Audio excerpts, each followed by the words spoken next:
ভাঙন দুর্গত এবং ভূতনির বাঁধে আশ্রয় নেওয়া মানুষের পাশে দাঁড়াতে মালদার মানিকচকের ভূতনি উত্তর চণ্ডীপুরের কালুটনটোলা এলাকায় আসেন সিপিআইএম নেত্রী মীনাক্ষী মুখার্জি। এদিন ভূতনির সুবোধ চৌধুরী পাঠশালার পড়ুয়াদের সাথে আলাপ আলোচনা করেন, পাশাপাশি ভাঙন দুর্গতদের মধ্যে কম্বল বিতরণ করেন। এরপর ভাঙন দুর্গতদের সাথে কথা বলেন। এছাড়াও উপস্থিত ছিলেন সিপিআইএম কেন্দ্রীয় কমিটির সদস্য সুমিত দে, সিটু সাধারণ সম্পাদক দেবজ্যোতি সিনহা, মুজাফফর হোসেন, শ্যামল বসাক সহ সিপিআইএম নেতৃত্ব। ভাঙন দুর্গতদের পুনর্বাসনের দাবি তোলেন তিনি। জঙ্গিপুর থেকে তরিকুল শেখের রিপোর্ট, জঙ্গিপুর থেকে।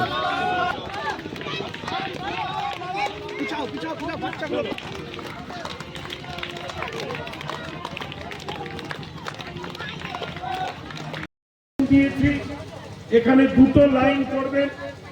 বাচ্চারা যখন অনুষ্ঠান হয়ে যাবে, বাচ্চাদেরকে আমরা একটু সরে যেতে তুলে দেওয়া হবে। আপনারা বলেছিলেন সেই কর্মসূচি হবে। আমি শেষ কথা বলছি এটাই, আমরা বসে আলোচনা করেছি 13ই জানুয়ারি আগামী দিনে ভর্তি থাকবে কি থাকবে না, ভয়ঙ্কর বিপদের সামনে। তাই সবাই মিলে ভর্তিকে রক্ষা করতে হবে। আমি মীনাক্ষী বা বাবু, আমরা যারা নেতৃবৃন্দ এসছেন, মুজাফফর দা, রহিমউদ্দিন দা, এটা নিয়ে ভাবার কোনো কারণ নেই যে আমরা আপনাদেরকে রক্ষা করে দিতে পারবো। আমরা সবাই মিলে আমরা সবাইকে রক্ষা করতে পারবো।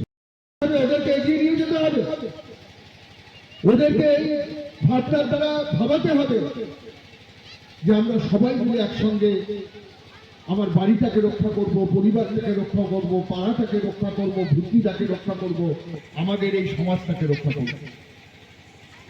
এবং যে জায়গায় আছি তার চেয়ে আরো ভালো জায়গায় এগোনোর চেষ্টা করব। আমরাও পড়াশোনা শিখব। পশ্চিমবঙ্গে আজকে পড়াশোনার খুব আকাল পড়েছে। স্কুলে মাস্টারমশাইদের এই যে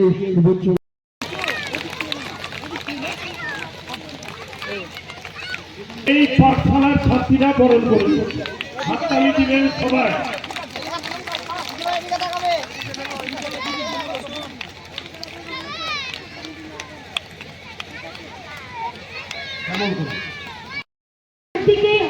আর মাকে বেশি ভয় পায়, কারণ 24 ঘন্টা মাই দেখছে বাচ্চাকে কি খাচ্ছে, নোংরা আছে কিনা, পড়তে বসলো কিনা। পরিবেশ পরিস্থিতি চলছে যে সবাই স্কুলের পরিবর্তে, একটা হেলথ সেন্টারের পরিবর্তে, একটা কোচিং সেন্টারের পরিবর্তে, একটা হসপিটালের পরিবর্তে সবাই মন্দির মন্দির বানাতে ব্যস্ত। যারা এই গঙ্গাপদ্মা ভবনের সব থেকে বেশি বিপর্যস্ত, বাড়ি ঘর দৌড় জমি কিচ্ছু নেই, গরু ছাগল হাঁস মুরগি সব চলে গেছে, গরমের কাপড়টুকু নেই। এই আজকে যা ঠান্ডা, কয়েকদিন ধরে যা বাতাস দিচ্ছে, তাতে যে এরা কীভাবে ওখানে বেঁচে বলতে টিকে আছে সেটাই একটা মানে ভাবনার বিষয়। অবাক করা কাণ্ড, না তো ভিডিও আসছে একটাবারও, না তো এখানে কেউ ডাক্তার বসাচ্ছে, না তো এরা কি খাচ্ছে, এরা কি গায়ে ঢাকা দিচ্ছে, দেখার নেই। আমরা বাংলা বাঁচাও যাত্রাতে ভূতনির বাঁধের উপরে যে বাড়িগুলো আছে তাদের সাথে একটা দিন বসেছিলাম। আমাদের পার্টির নেতারা নেতৃত্বরা তারা এখানে তাদের জমির দাবিতে, তাদের পাট্টার দাবিতে, তাদের বাড়ির দাবিতে, পুনর্বাসনের দাবিতে সিস্টেমেটিকলি লড়াই করছেন এবং ভিডিও ডিসেম্বর অবধি সময় দিয়েছেন। এখানকার মানুষ ডিসেম্বর অবধি অপেক্ষা করছে। ডিসেম্বরের মধ্যে যদি জমির পাট্টা, জমি বাড়ি ঘর ধরে সরকার এদের পাশে দাঁড়ায় ঠিক আছে, তাহলে এরা এনাদের নিজেদের দাবি আদায়ের জন্য ভিডিও থাকবে আর ওরা থাকবে, মাঝখানে কেউ থাকবে না। এরা নিজেদের দাবি নিজেদের লড়াইয়ে বুঝে নেবে।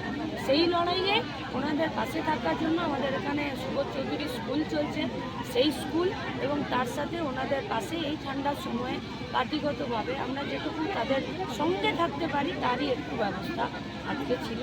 এবং আমরা এখন গোটা রাজ্যে 10 দিনে 10,000 বৈঠকি সভা করব। ভূতনির চরের বাঁধের উপরে যে বাড়িগুলো, সেদিন এসেও মানুষ যা আমাদেরকে বলেছিলেন আজকেও তাই বললেন।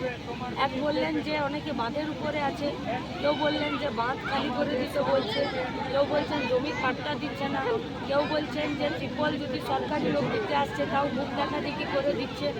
স্কুলটাও দূরে হয়েছে, যে স্কুলটা আমরা চালাচ্ছি, সেই স্কুলটা দূরে হওয়ার জন্য বাচ্চাগুলো পড়তে আসতে পারছে না, তাও মায়েরা তাদেরকে জোর করে স্কুলে পাঠাচ্ছে।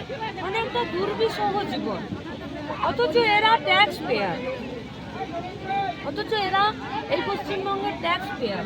এরা পয়সা দেয় বলেই সরকার চলে, এরা ভোট দেয় বলেই সরকার গড়ে ওঠে। অথচ সরকারে এদের প্রতি কোনো এদের দায়বদ্ধতা নাই। তাহলে সেখানে আমরা ওনাদেরকে একথাই বলেছি যে আপনারা জোটবদ্ধ হন, আপনারা লড়াই করুন, আপনারা যাতে ভাগ না হয়ে যান। আর আপনারা যখন ভিডিও ঘেরাও করবেন, রাস্তায় থাকবেন, তখন আপনারা দেখুন আপনাদের পাশে কারা আছে। সরকারি